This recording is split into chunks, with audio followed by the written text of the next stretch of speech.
Assalamualaikum warahmatullahi wabarakatuh. Halo, selamat siang menjelang sore teman-teman. Kami dari kelompok 8 akan mempresentasikan mengenai hubungan interpersonal, attraction, dan close relationship. Nah, kami beranggotakan nih. Perkenalan dulu ya. Saya sendiri, Neneng Nur Halimah. Kemudian ada rekan saya, Dina Nur Rohmah. Ada juga rekan saya, Rati Hanita. Dan juga ada Yuri Maditsania. Oke, presentasi akan dimulai. Jadi mohon teman-teman menyimak ya materi yang akan kami sampaikan. Oke, waktu dan tempat saya persilakan untuk presentasi. Baik, Dina Nurrohman di sini akan membahas mengenai hubungan interpersonal. Berbicara tentang hubungan interpersonal, dalam buku Psikologi Sosial Carlito disebutkan bahwa hubungan interpersonal itu sendiri ialah hubungan yang terdiri atas dua orang atau lebih yang memiliki ketergantungan satu sama lain dan menggunakan pola interaksi yang konsisten. Nah, kenapa disebut ketergantungan? Ya, karena manusia itu sebagai makhluk sosial yang tentunya memiliki kebutuhan untuk bersosialisasi seperti bercengkrama, bercerita, bahkan hingga bertukar pikiran. Nah, dari kegiatan tersebut, kita bisa memiliki ikatan satu sama lain sehingga ketika kita dipisahkan atau dikucilkan, maka akan berpengaruh kepada kecemasan atau kesedihan karena ikatan tersebut terputus. Nah, dari sinilah kata ketergantungan itu ada. Lalu, bagaimana dengan pola interaksi yang konsisten? Nah, manusia itu sendiri memiliki kebutuhan yang berbeda untuk berafiliasi. Afiliasi di sini ialah kontak sosial, di mana untuk membangun atau mempertahankan afiliasi itu sendiri bergantung kepada keinginan individu. Misalnya keinginan untuk menyendiri, keinginan untuk ditemani, dan sebagainya. Maka pola interaksi di sini dimaksudkan sebagaimana manusia membangun relasinya dengan orang lain untuk memenuhi keinginan si individu itu sendiri. Kemudian untuk interpersonal attraction atau ketertarikan interpersonal itu sendiri adalah penilaian seseorang terhadap sikap orang lain, di mana penilaian ini dapat diekspresikan melalui suatu dimensi dari strong liking sampai dengan strong dislike. Nah, dalam interpersonal attraction ini terdapat beberapa faktor yang mempengaruhi hal tersebut, yaitu yang pertama ada faktor internal menurut Baron and Byron pada tahun 2008. Nah, si faktor internal ini terdiri dari dua hal, yaitu yang pertama ialah kebutuhan untuk berinteraksi. Nah, menurut Max Celan, kebutuhan berinteraksi adalah suatu keadaan di mana seseorang berusaha untuk mempertahankan suatu hubungan dengan cara bergabung dalam kelompok, berpartisipasi dalam kegiatan, menikmati beraktivitas bersama keluarga atau teman,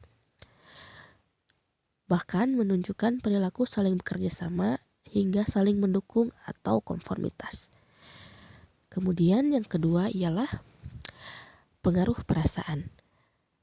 Nah, sebuah penelitian dari Byron dan kawan-kawan pada tahun 1975 dan Frehley dan Aaron dalam Baron and Byron tahun 2006 menunjukkan bahwa dalam berbagai situasi sosial, humor digunakan secara umum untuk mencairkan suasana dan memfasilitasi interaksi pertemanan.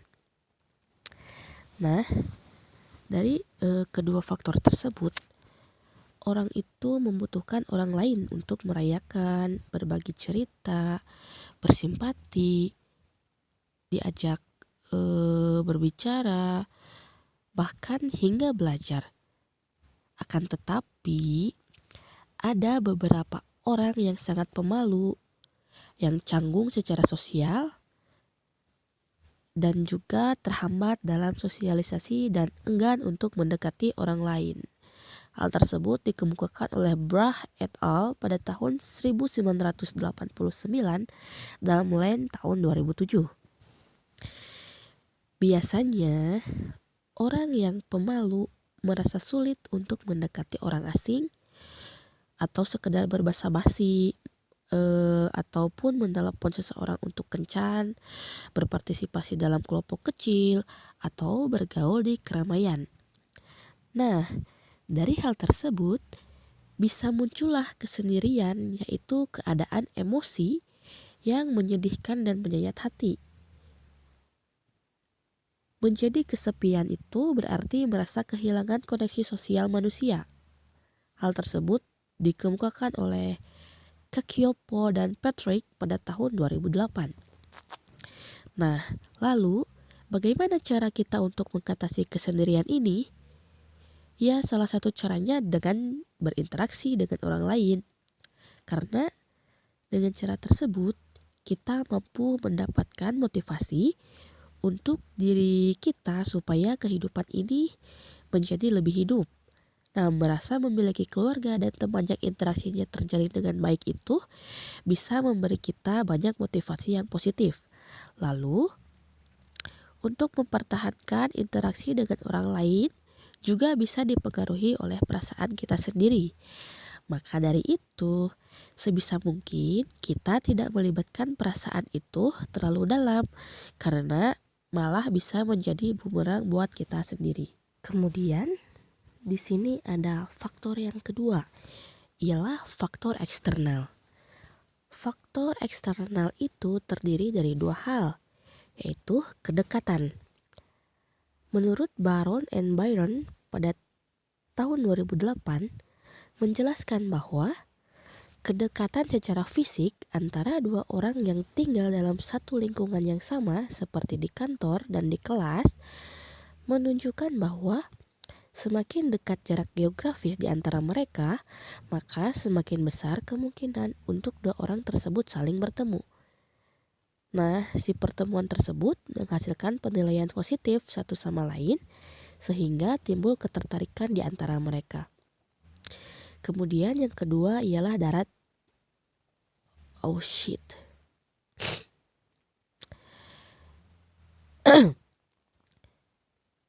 Nah, kemudian faktor yang kedua ialah faktor eksternal. Faktor eksternal terdiri dari dua hal, yaitu kedekatan. Menurut Baron dan Byron pada tahun 2008 menjelaskan bahwa kedekatan secara fisik antara dua orang yang tinggal dalam satu lingkungan yang sama, seperti di kantor dan di kelas, menunjukkan bahwa semakin dekat jarak geografis di antara mereka, maka semakin besar kemungkinan untuk dua orang tersebut saling bertemu. Pertemuan tersebut menghasilkan penilaian positif satu sama lain sehingga timbul ketertarikan di antara mereka. Lalu yang kedua ialah daya tarik fisik. Sebuah penelitian mengenai daya tarik fisik menunjukkan bahwa sebagian orang percaya bahwa laki-laki dan perempuan yang menarik menampilkan ketenangan, mudah bergaul, mandiri, dominan, gembira, seksi, mudah beradaptasi, sukses, lebih maskulin untuk laki-laki, dan lebih feminim untuk perempuan daripada orang yang tidak menarik. Hal tersebut dikemukakan oleh Dion pada tahun 1991 dalam Hatfield and Sprecher pada tahun 1986A dalam Baron and Byron pada tahun 2008. Nah, berbicara tentang faktor kedekatan, yang pasti untuk saat ini karena lagi pandemi, kebanyakan dari kita pasti lebih sering berinteraksi dari jarak yang jauh melalui telepon, pesan, aplikasi chat, dan juga sosial media. Nah, kurang lebih 1 tahun ini sangat sulit bagi orang untuk menemukan teman baru, bertemu teman lama, bertemu kekasih, dan bahkan mencari seseorang untuk dijadikan kekasih. Namun, beberapa interaksi sosial kita masih terjadi di antara orang-orang yang berada di tempat yang sama, seperti rumah misalnya atau daerah yang sama. Nah, dari hal ini bisa dilihat berkah dari situasi saat ini ialah bagi Anda semua yang tadinya tidak dekat dengan keluarga bisa menjadi lebih dekat karena secara keseluruhan waktu kita untuk saat ini lebih banyak bagi keluarga yang notabene lebih sering bertemu dan bersama.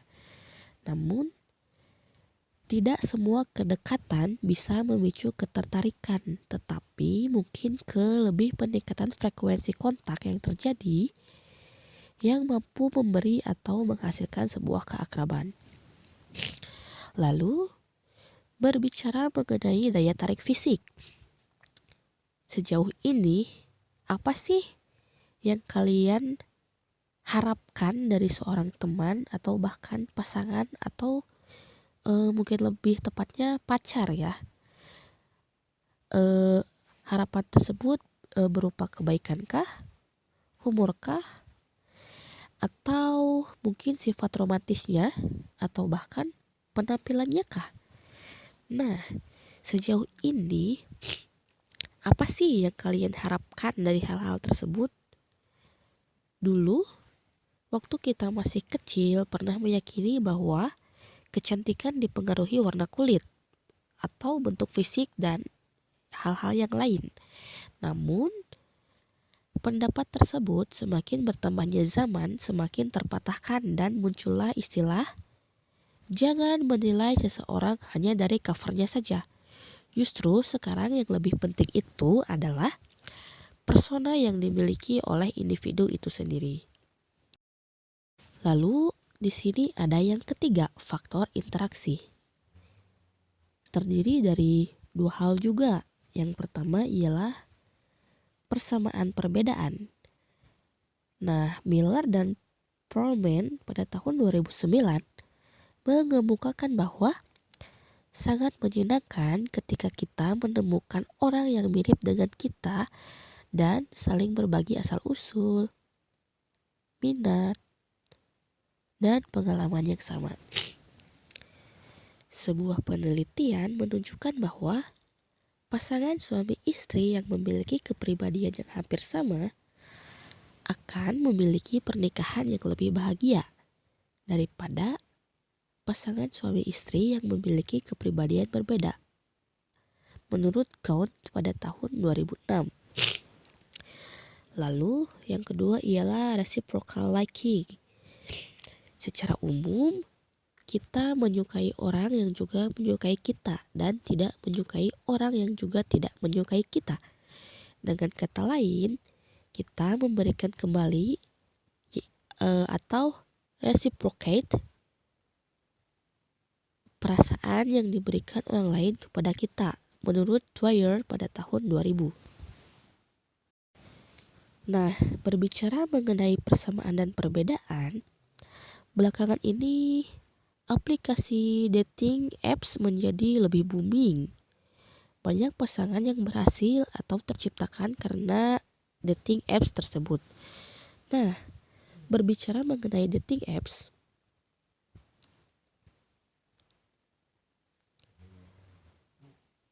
ketika kita melakukan pertemuan pertama, yang paling penting dilakukan ialah perkenalan sebagai bentuk pertukaran informasi. Jika kita perhatikan, kita akan lebih enjoy berinteraksi dengan orang yang memiliki kesamaan dengan kita, baik itu karakter dan juga selera. Dan hal tersebut akan berpengaruh kepada kenyamanan kita dalam berinteraksi sekalipun itu adalah kencan pertama kalian, atau mungkin bisa disebut sebagai pertemuan pertama kalian. Lalu, bayangkan apabila kita atau kalian berinteraksi dengan pasangan kita yang kita temukan di dating apps tersebut yang tentunya sangat bertolak belakang dengan kita, maka tingkat keberhasilan dalam interaksi yang menyenangkan akan lebih kecil. Kemudian, mengenai reciprocal liking, menyukai itu adalah sebuah timbal balik. Itulah sebabnya kita cenderung menyukai orang lain yang menunjukkan bahwa mereka menyukai kita dan begitu pun sebaliknya. Nah, disinilah prinsip apa yang kita tanam, maka itu yang kita tuai akan berlaku. Selanjutnya, di sini saya akan membahas mengenai cinta. Apa itu cinta?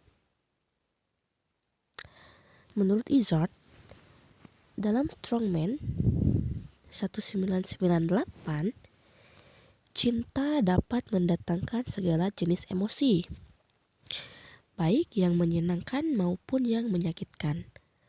Dalam teorinya, Sternberg mengemukakan bahwa cinta memiliki 3 dimensi, yaitu hasrat atau passion, keintiman atau intimacy, dan komitmen atau kepuasan atau decision. Nah, dari ketiga dimensi tersebut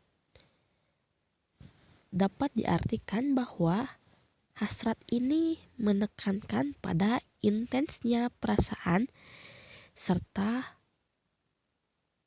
keterbangkitan yang muncul dari daya tarik fisik dan daya tarik seksual. Kemudian, untuk keintiman tertuju pada kedekatan perasaan antara dua orang dan kekuatan yang mengikat mereka untuk bersama. Lalu, komitmen ialah keputusan untuk tetap bersama dengan seseorang pasangan dalam hidupnya. Komitmen dapat bermakna mencurahkan perhatian, melakukan sesuatu untuk menjaga suatu hubungan tetap berlangsung atau tetap langgeng, melindungi hubungan tersebut dari bahaya, serta memperbaiki bila hubungan dalam keadaan yang kritis. Berbicara mengenai cinta, ada berbagai macam cara untuk mengekspresikan cinta itu sendiri, dan untuk cara atau gaya mengekspresikannya tergantung kepada individu itu sendiri. Stereotip pria dan wanita menunjukkan bahwa pria lebih cenderung mengejar seks sedangkan wanita mencari cinta. Oleh karena itu, tidak mengherankan bahwa ketika kartu hari Valentine dianalisis isinya, penulis wanita lebih cenderung mengungkapkan cinta daripada pria, menurut Gonzalez dan Koestner pada tahun 2006. Lalu, siapa yang biasanya menyatakan cinta mereka terlebih dahulu dalam hubungan heteroseksual? Priakah atau bahkan wanita? Pernahkah kalian jatuh cinta? Jika demikian, siapa yang memecahkan kekakuan kalian dalam hubungan? Nah, tertarik pada lawan jenis juga bisa dikatakan sebagai ekspresi cinta. Sebagai contoh untuk ekspresi cinta, Joshua Ackerman dan rekan-rekannya pada tahun 2011 menghentikan pejalan kaki di sudut jalan dan meminta mereka untuk menunjukkan pasangan mana yang pada umumnya mengatakan cinta terlebih dahulu. Hasilnya sesuai dengan ekspektasi, yaitu 64% memilih perempuan. Ketika ditanya siapa yang pertama kali serius, maka jawabannya 84% memilih wanita. Namun selanjutnya, para peneliti ini meminta mahasiswa pria dan wanita yang pernah memiliki hubungan romantis di masa lalu untuk mengingat siapa yang sebenarnya mengatakan aku mencintaimu terlebih dahulu. Dan hasilnya ialah 62% melaporkan bahwa pria itu mengatakannya terlebih dahulu. Dalam studi ketiga, pasangan heteroseksual dari sampel komunitas online diminta untuk melaporkan hubungan mereka sendiri. Namun tidak semua mitra setuju dengan jawabannya. Tetapi di antara mereka banyak yang setuju, yaitu sebesar 70% melaporkan bahwa pria tersebut mengatakannya terlebih dahulu. Dalam sebuah cinta, pasti ada bumbu yang disebut sebagai kecemburuan. Lalu, apa sih cemburu? Nah, cemburu adalah suatu keadaan emosi negatif yang muncul dari anggapan bahwa hubungan seseorang terancam. Meskipun kecemburuan itu adalah reaksi manusia yang umum dan normal, pria dan wanita mungkin terangsang oleh peristiwa pemicu cemburu yang berbeda-beda. Apabila kalian atau pasangan kalian masih beranggapan bahwa cemburu itu tidak wajar atau bahkan tidak dibutuhkan, hapuslah anggapan tersebut karena cemburu itu normal. Lalu, bagaimana jika kita atau pasangan kita tidak cemburu? Silahkan kalian simpulkan sendiri. Kemudian untuk pembahasan selanjutnya akan dibahas oleh rekan saya. Oke, halo. Saya Nani Nur Halimah. Di sini saya akan sedikit menjelaskan mengenai pernikahan dan perselingkuhan. Nah, apa sih pernikahan? Nah, kalau menurut Duval and Miller sendiri 1985, pernikahan adalah hubungan pria dan wanita yang diakui secara sosial, yang ditujukan untuk melegalkan hubungan seksual, melegitimasi membesarkan anak, dan membangun pembagian peran di antara sesama pasangan. Nah, dari pengertian tersebut dapat diambil kesimpulan bahwa pernikahan merupakan hubungan komitmen antara satu individu dengan individu lain atau suatu pasangan di mana mereka saling mengadakan suatu acara untuk mensimbolkan bahwa mereka diakui saat itu telah resmi menjadi pasangan, baik secara sosial maupun secara tradisi di sana, kayak gitu. Nah, ada juga nih penelitian mengenai fungsi dan dampak persahabatan lawan jenis terhadap kepuasan pernikahan. Nah, dari penelitian ini didapatkan hasil bahwa seseorang yang bersahabat dengan lawan jenis dan juga menikah dengan lawan jenis tersebut, mereka dapat mampu menerima perubahan antara satu sama lain, terus juga mampu hidup dengan hal-hal yang tidak dapat mereka ubah dengan suatu hal yang jadi mereka dapat menerima apapun gitu, sehingga mereka dapat lebih hidup harmonis. Selain itu juga karena mereka mungkin udah saling lama bersahabat, jadi mereka saling percaya antara satu sama lain, juga saling berkegantungan atau saling membutuhkan antara satu dan lainnya, juga menikmati kebersamaan yang telah mereka jalin gitu selama ini. Nah, selain itu juga, ada hal lain yang dapat mempengaruhi kepuasan pernikahan ini, yaitu anak. Kemudian komunikasi yang terbuka, ekspresi terhadap ekspresi pasangan terhadap apa yang dia rasakan, kemudian yang tadi saling percaya antara satu sama lain, kemudian juga antara pasangan ini tuh saling menyeimbangkan, seimbang gitu, jadi tidak ada salah satu yang mendominasi. Kemudian hubungan seksualnya yang memuaskan, terus juga kehidupan sosial, tempat tinggal, penghasilan yang cukup, anak, keyakinan beragama, dan hubungan dengan mertua atau saudara-saudara lainnya.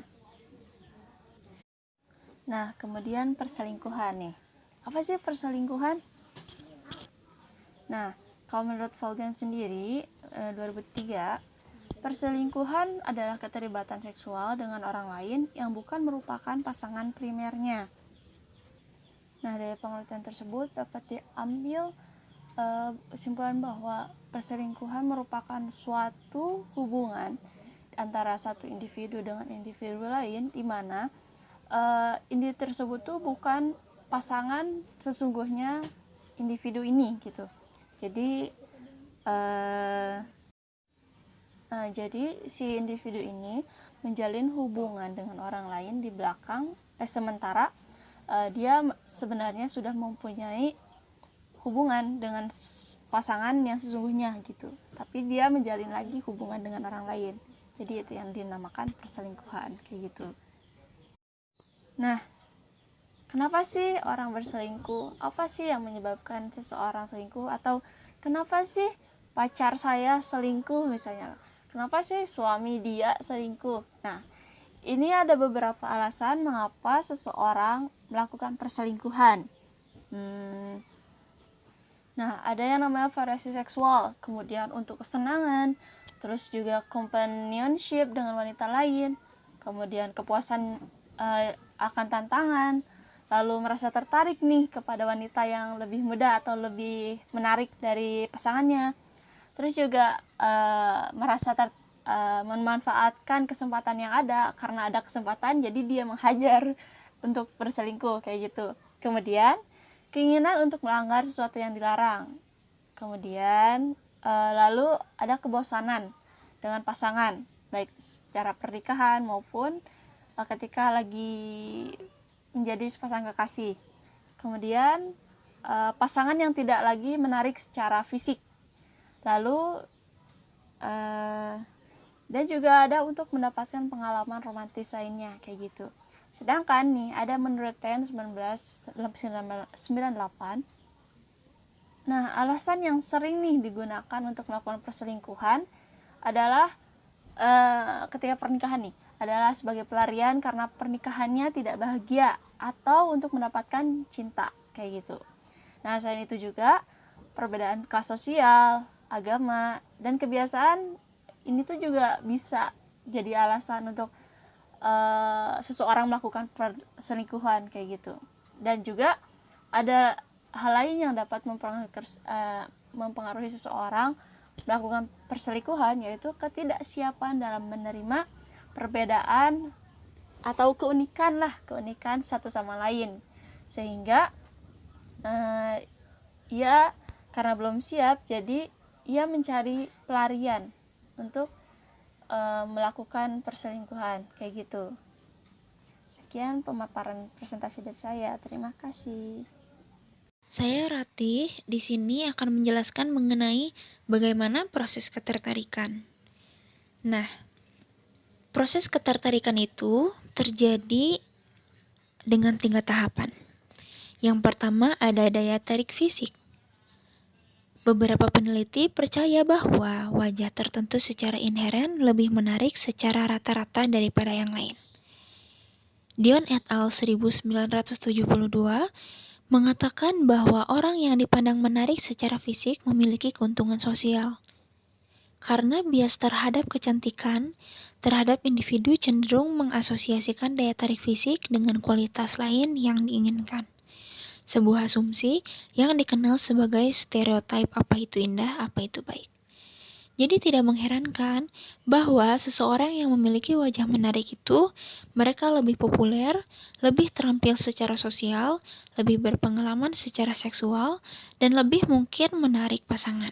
Selanjutnya, selain daya tarik fisik ini ada pertemuan pertama. Dalam pertemuan pertama ini bisa ditandai oleh 3 faktor. Yang pertama ada menyukai orang lain yang mirip. Montoya dan Horton menyatakan bahwa orang cenderung bergaul dengan orang lain yang mirip dengan diri mereka sendiri. Hal ini terbukti ya, karena saya pribadi berteman dengan orang yang sefrekuensi atau mirip dengan saya. Seperti halnya saya suka menonton drakor, untuk itu saya berteman dengan orang yang suka nonton drakor juga. Nah, suka nonton drakor itu menyebabkan proses ketertarikan satu sama lain. Selain menyukai orang lain yang mirip juga, menyukai orang lain yang menyukai kami. First Heider 1958 berteori bahwa orang lebih menyukai hubungan yang secara psikologis seimbang dan bahwa keadaan ketidakseimbangan menyebabkan kesusahan. Hal ini benar sekali adanya, karena saat orang lain merespon kita dengan baik ketika kita melakukan pendekatan, hal tersebut membuat kita tertarik kepada mereka juga. Contoh, saat kita pertama kali masuk kuliah, kita bertemu dengan teman-teman dan kita ingin menjalin pertemanan, kita akan mencoba berkomunikasi dengan mereka. Nah, saat mereka atau seseorang yang kita dekati, mereka itu memberikan respon yang positif. Jadi misal saat kita bertanya kepada mereka, mereka menjawabnya dengan baik dan bahkan mereka menanyakan balik tentang sesuatu kepada kita. Nah, hal tersebut bisa menjadi proses ketertarikan satu sama lain. Oke, selain kedua itu ada juga mengejar mereka yang sulit dicapai. Aronson dan Linder 1965 ini menunjukkan bahwa kita menyukai orang lain yang selektif secara sosial. Kita tidak jarang ya menemukan seseorang yang tertarik dengan orang yang misterius. Contoh, saat kita pertama masuk kuliah juga ya, kita tuh lihat orang yang bukan kurang bergaul, jadi kayak ada batasan diri mereka saat bersosialisasi dengan orang lain. Nah, di sana ada ketertarikan tersendiri terhadap orang tersebut pada diri kita. Jadi saat kita bertemu orang kayak gitu tuh, kita suka pengen ngobrol sama mereka atau pengen nanya sama mereka. Kayak gitu. Karena kan kita manusia tuh suka dengan tantangan. Manusia juga suka penasaran. Nah, jadi untuk orang yang selektif secara sosial, kita tuh cenderung tertarik sama mereka. Jadi dapat disimpulkan bahwa proses ketertarikan ini dimulai dari daya tarik fisik yang memberikan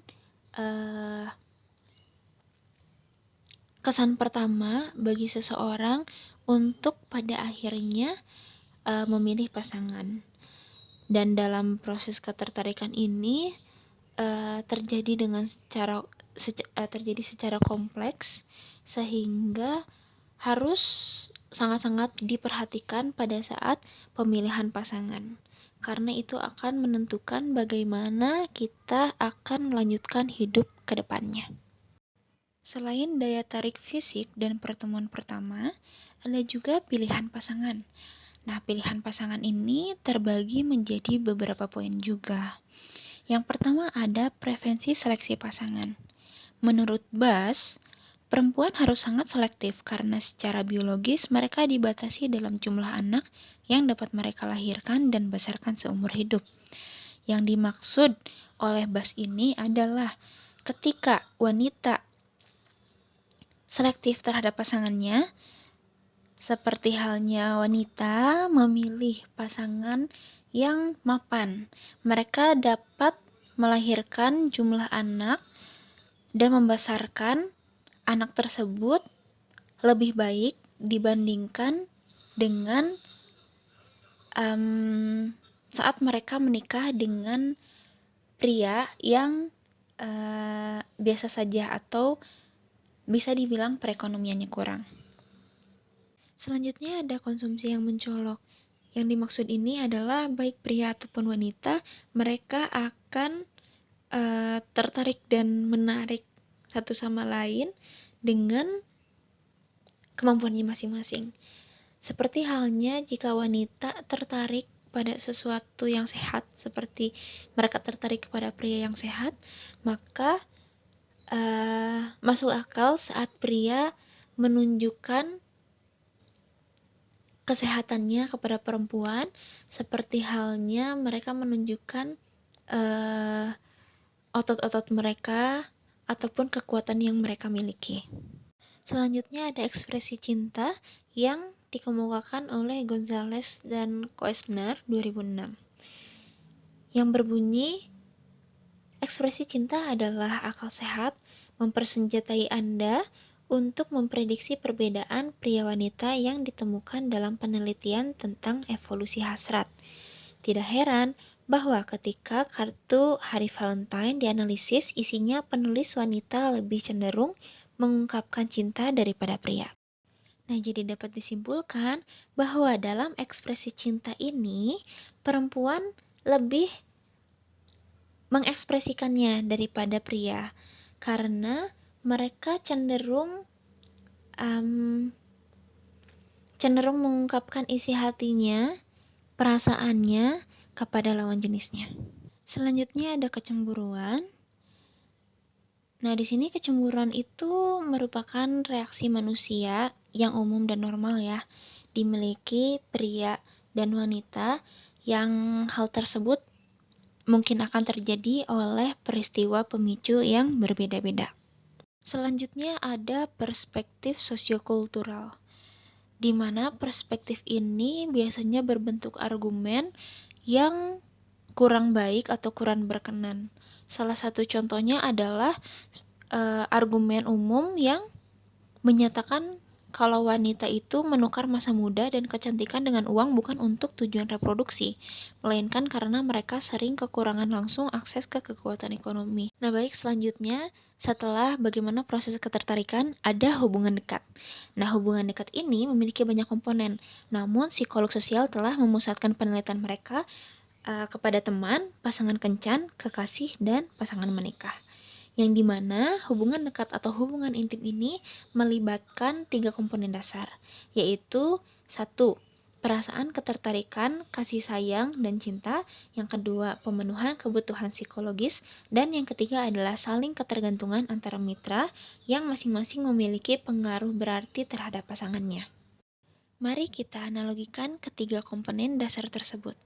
Secara khusus, satu pendekatan untuk memeriksa hubungan intim di antara orang dewasa berfokus pada gaya lampiran dengan mengacu pada karya inovatif John Bowlby dan Mary Ainsworth tentang bagaimana bayi membentuk ikatan dengan pengasuh utama mereka, yaitu ibu atau ayahnya.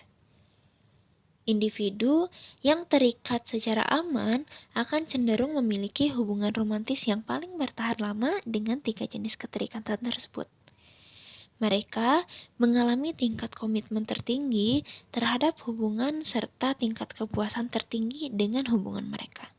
Sedangkan individu yang cemas atau terikat secara ambivalen memiliki romantisme yang berumur pendek pada hubungan. Namun, teori keterikatan ini tidak menyatakan bahwa orang yang memiliki hubungan tidak bahagia dengan orang tua ditakdirkan untuk mengulangi jenis hubungan tidak bahagia yang sama dengan semua orang yang pernah mereka temui, atau bahwa keterikatan yang aman sebagai bayi menjamin orang dewasa yang sehat. Hai, nama saya Remedi Sania. Di sini saya akan menjelaskan tentang tipe-tipe hubungan. Yang pertama ada pertukaran dan hubungan komunal. Pertukaran hubungan merupakan sebuah hubungan di mana para peserta mengharapkan dan menginginkan timbal balik yang ketat dalam interaksi mereka. Selanjutnya, hubungan komunal merupakan sebuah hubungan di mana para peserta mengharapkan dan menginginkan ketanggapan timbal balik terhadap kebutuhan satu sama lain. Selanjutnya, hubungan pertukaran biasanya ada antara orang asing dan kenalan biasa dan dalam pengantaran jangka panjang tertentu seperti kemitraan bisnis. Sebaliknya, hubungan komunal yang kuat biasanya terbatas pada teman dekat, pasangan romantis, dan anggota keluarga, menurut Clark dan Mills pada 1993. Mereka percaya bahwa hubungan komunal yang benar memang ada. Begitu, norma komunal telah diadopsi dalam suatu hubungan. Terlepas dari bagaimana itu dimulai, motivasi untuk menanggapi kebutuhan orang lain menjadi otomatis. Yang kedua ada gaya lampiran yang aman dan tidak aman. Pendekatan lainnya untuk memahami hubungan dekat diberikan oleh Philip Schaeffer, Cindy Hazan, dan lainnya. Mereka berteori bahwa sama seperti bayi menunjukkan jenis ketertarikan atau keterikatan yang berbeda terhadap orang tua mereka. Orang dewasa juga menunjukkan pembelajaran khusus gaya lampiran dalam hubungan romantis mereka. Peneliti menemukan bahwa orang yang memiliki gaya keterikatan aman melaporkan memiliki hubungan yang memuaskan dan bahagia, bersahabat, berdasarkan rasa saling percaya dan abadi.